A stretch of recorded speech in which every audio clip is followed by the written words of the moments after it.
নমস্কার, আপনাদের সবাইকে স্বাগতম কৌতূহল চ্যানেলে। পৃথিবীর এই সুন্দর প্রকৃতি পাখিদের ছাড়া কল্পনা করা যায় না। ভারতের গ্রামাঞ্চলে বহু পাখি একসময় দেখা যেত, যাদের মধ্যে অনেক প্রজাতি আজ বিলুপ্তির পথে। কিন্তু আপনি কি জানেন, দিন দিন আমাদের চারপাশ থেকে এই পাখিগুলো হারিয়ে যাচ্ছে। কেন এমন হচ্ছে? আজ আমরা এই বিষয়ে কথা বলব। প্রথম কারণ হল বাসস্থান ধ্বংস। মানুষ যেভাবে বন ধ্বংস করছে, বনভূমি কেটে কৃষিজমি তৈরি করা, শহর এবং কলকারখানা গড়ে তোলার জন্য প্রাকৃতিক এলাকা ধ্বংস করছে, যার কারণ পাখিদের থাকার জায়গাগুলো দিন দিন কমে যাচ্ছে। দ্বিতীয় কারণ হল বায়ু দূষণ ও কীটনাশক।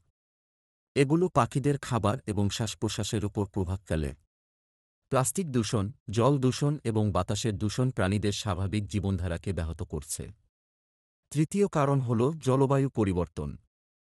জলবায়ু পরিবর্তন বর্তমান পৃথিবীর অন্যতম গুরুতর সমস্যা।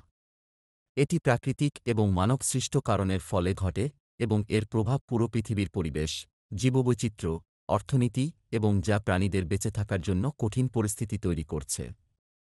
এছাড়া শিকার ও পাচার। পরিযায়ী পাখিরা প্রকৃতির ভারসাম্য বজায় রাখতে গুরুত্বপূর্ণ ভূমিকা পালন করে। তবে শিকার এবং পাচারের কারণে এই পাখিদের সংখ্যা দ্রুত কমে যাচ্ছে। অনেক জায়গায় পরিযায়ী পাখি মাংসের জন্য শিকার করা হয়।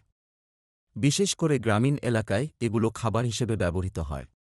ভারতের গ্রামাঞ্চলে বহু পাখি একসময় দেখা যেত, যাদের মধ্যে অনেক প্রজাতি আজ বিলুপ্ত বা বিলুপ্তির পথে। বিলুপ্ত কিছু পাখির নাম: দোয়েল। বাংলাদেশের জাতীয় পাখি দোয়েল বর্তমানে বিলুপ্তির শঙ্কায় রয়েছে। ধনেশ। ধনেশ পাখিও বিলুপ্তির শঙ্কায় রয়েছে।